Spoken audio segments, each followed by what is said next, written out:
Happy New Year. Happy New Year. This is actually going to be probably at the point that you listen to this, perhaps New Year's Eve. It may be New Year, 2020.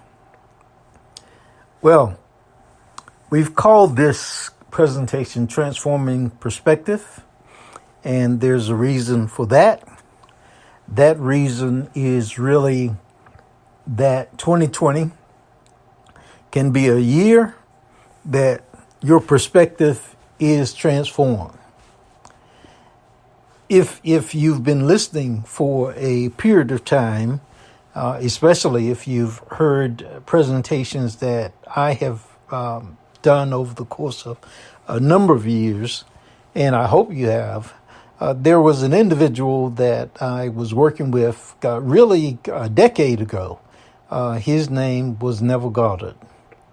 He was one of the first individuals that I read, studied, listened to, who introduced me to the idea, a formal idea, that could be called transforming perspectives. I had encountered the idea previously, but he coined the phrase, which was entitled, the phrase that was entitled, consciousness is the only reality. Now, that's a powerful idea. Consciousness, one's own consciousness, what a person is aware of, one's consciousness is the only reality. And the way that he went about arriving at that impressed me. As a matter of fact, there is a presentation that he did, a series really of 5 different presentations that he did. As it was the time, 2009, when I was first introduced to him. We're coming up on the year 2020, and we're coming up on that idea. 2009, you may recall, was a year that the new president, President Barack Obama, was being inaugurated. And we had put together that year, that previous year, 2008, when he was elected to be the president of the United States of America. We had put together our first time putting it together was a document that was called Through the Gate to Everything Great. Now, we've got an updated version of that, but we had Through the Gate to Everything Great. And one of the possibilities for that was that we had Through the Gate to Everything Great, and we put a White House, a picture of the White House on that document, on the cover of that document, and we put President Obama as the individual that was going through that gate, who was on the inside of that gate. Now imagine that. We had it in 2008. The election had not taken place, and that was what we had. Through the Gate to Everything Great in 2008.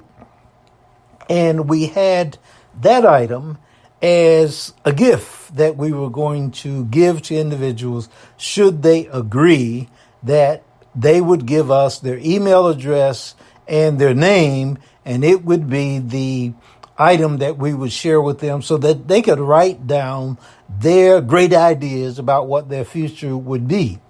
Through the Gate to Everything Great.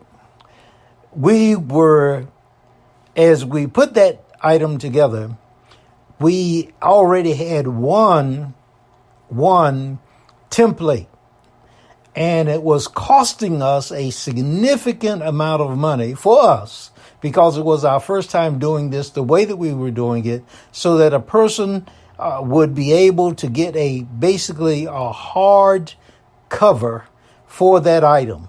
We did not have an email list. We really did not have a list of individuals that we would email it out to, nor did we know exactly how to do it. And so we wanted to have a hard cover so that if we met people, talked with people, and they wanted it, we would be able to give it to them. So we had one hardcover that had a gate that was there, but we had in mind that we would have this monument item, this monument idea before President Obama was elected. Through the gate to everything great, with a picture of him on the inside of the gate. We never did produce that item that year. Never did produce that item that year. The next year, of course, President Obama was inaugurated as the first African-American president of the United States of America. We've thought about actually coming up with a celebratory item because we had the idea. We had the idea. We know we had the idea. And we actually gave the template to a printer and had the idea. We still know what it looks like and everything. It was a monumental idea. Why do I mention that? Because we're getting ready to enter into a new decade. And we have an idea. We have an idea, and we hope you have ideas. And we want to get to you a few things that we want to get to you. One is through the gate to everything great, and we're calling it Plenty in 2020. That's a planner, a strategic spiritual life planner. And we'll be talking about that. I'll be talking about that as to filling that item out. So we walk you through a process.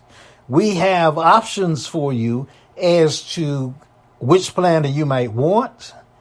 We have options for you, but it's important to write the dream, write the vision, get it down on paper so that it's easy or easier to implement that particular dream. Write that down. Write it. And the strategic planner that we have helps you to articulate that particular dream, that particular vision. It could be more substantial than a dream because dreams can be fleeting. And so we encourage you to write them down.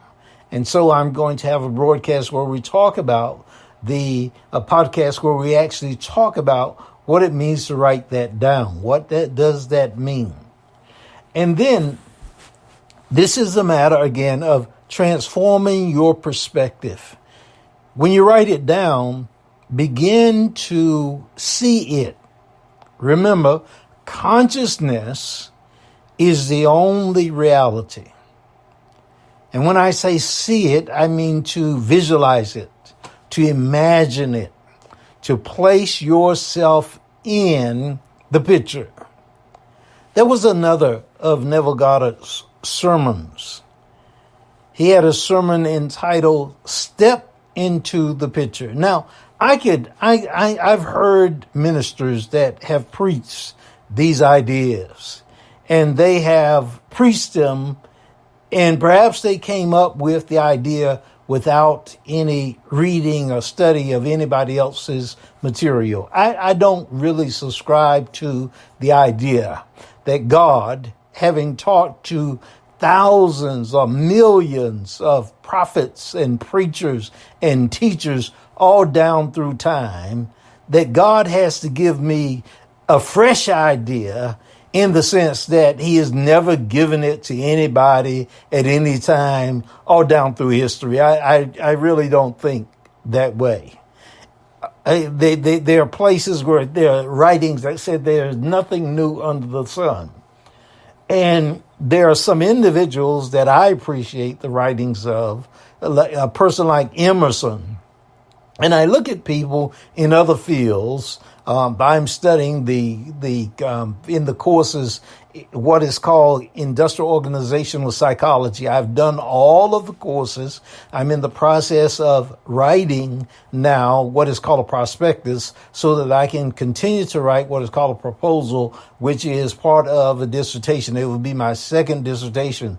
And when you're writing a dissertation in a place, the first dissertation and the second dissertation, you have to read the writings of others. And those writings are in what is called a peer-reviewed journal, which means you look at the research that has already been done so that you can see the next step, which is a vision of what is to come. What is to come. You build on what is already done. So in order to do that, you see what has already been done. Because as people say, there's no reason to reinvent the wheel. That it's already invented. And the same goes, in my estimation, when it comes to how God continues to evolve new ideas in this realm of spirituality and metaphysics, which is a step beyond just the physical. It is a step that's moving beyond that. So the will has already been done. And also, when it comes to flying, they don't just fly in this atmosphere that we have now. They send rockets. And they don't just send rockets. They send spaceships that are able to land on the moon.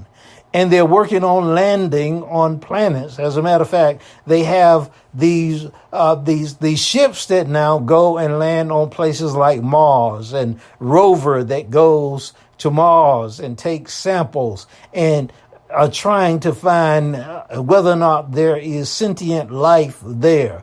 And then our Navy pilots of the United States and probably other countries as well indicate that there is something in the atmosphere, in the stratosphere, that's moving around this planet where there is intelligent life that's entering this atmosphere that we are a part of. So something is going on here. Something is going on here. And so they are building on what is already, and I encourage individuals. So that's why I mentioned individuals like Neville Goddard. He's already written something. Now let's take it to the next level.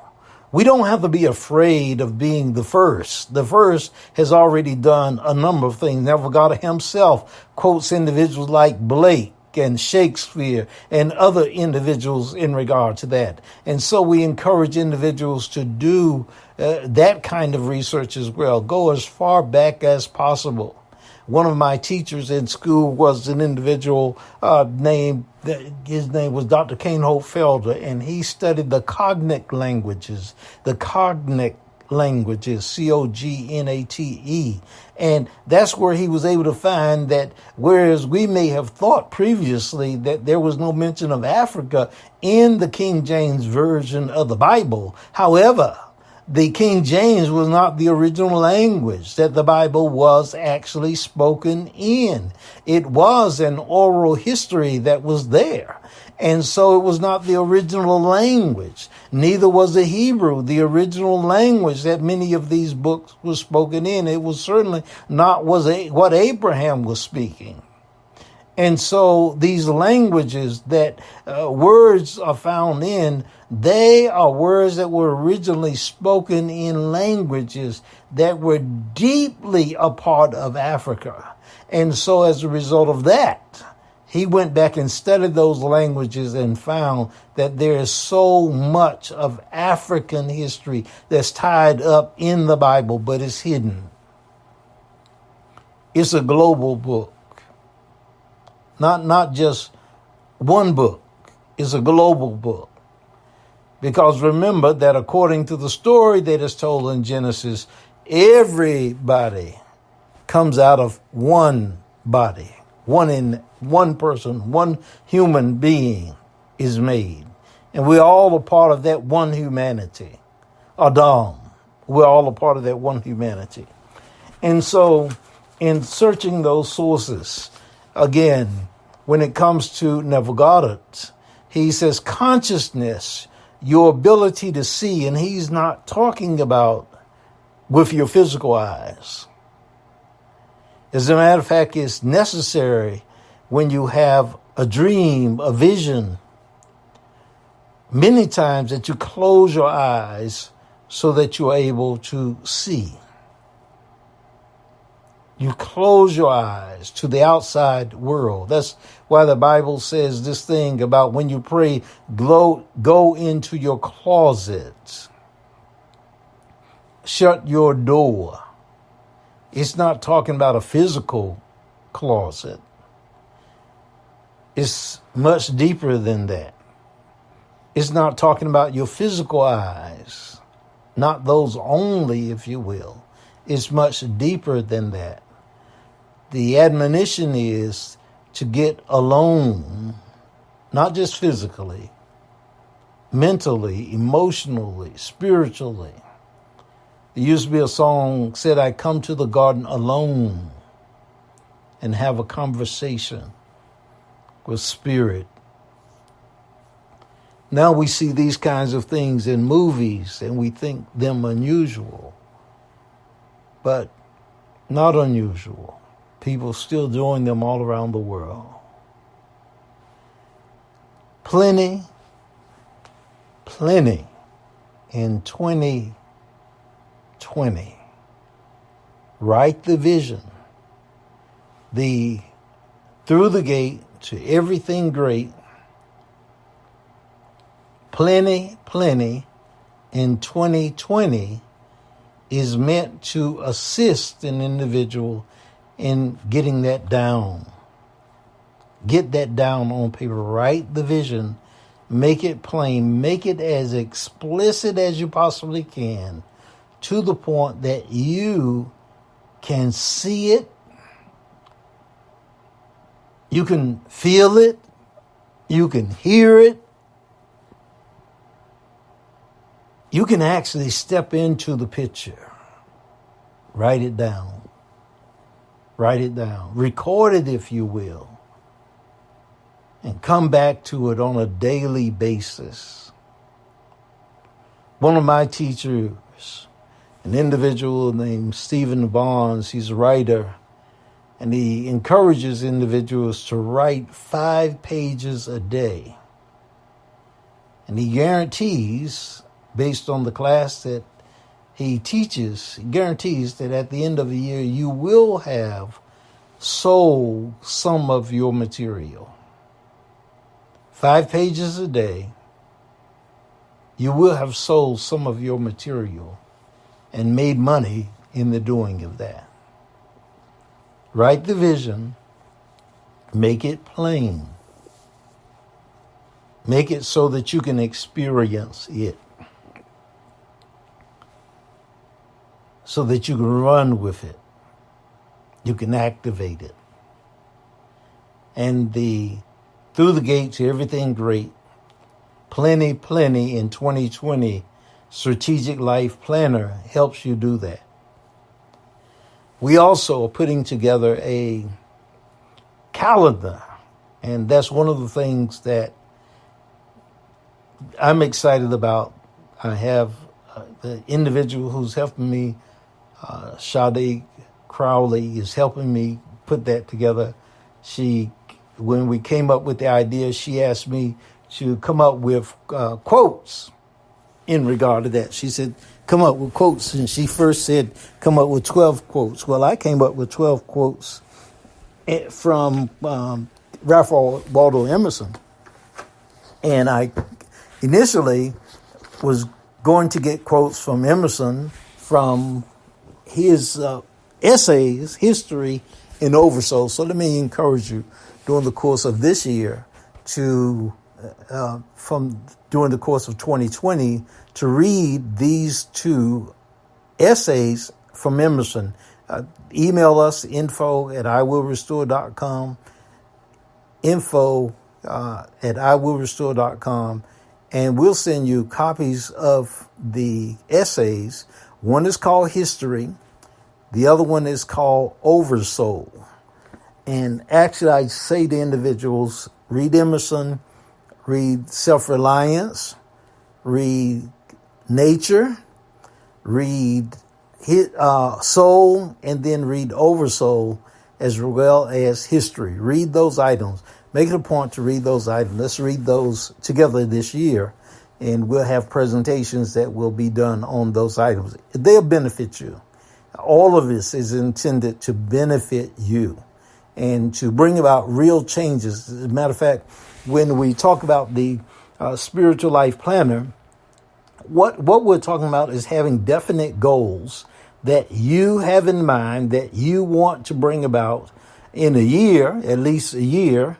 And then, you can write those down so that you have next week goals, then next month's goals, and then 3 months down the road, 6 months down the road, a year down the road, and then also 2 years, then 3 years, then 4 years, then 5 years, and even a longer period of that. To understand that there are individuals who have goals that stretch for 10 years, for 20 years, for 30 years, for 100 years. And some individuals, I saw one individual who actually had 300 years. Now, that person won't be here in 300 years as far as we know right now. That could change, however. I have an uncle who is 100 plus years old. We thank God for that. So it could be that a person in the future actually lives to be a lot older than what we have right now. And so get the goals down for yourself. And yes, have a dream that lives longer than you. Have a dream that lives longer than you. Grow a harvest that when it's harvested, it'll be for someone else that outlives you. And that'll be a wonderful thing. Generational wealth, a heritage, a legacy, all of those kinds of things. So we encourage you to think about that. That's part of the item that we're working with as well. We want to make sure that that happens for you and for those you love as you go forward. And so we have a calendar that is coming out. It's going to have pictures and it's going to have quotes on it. And so we got those quotes out of the essays, history, and then also out of Oversoul. Primarily, I believe right now we're working with Oversoul. And then after she said the ones from Oversoul, I sent those to her, and she said, well, we need some from you. We need some from you. And I thought about the one that said, only those who see. Only those who see. And that really means that the same thing that I was saying earlier, consciousness is the only reality.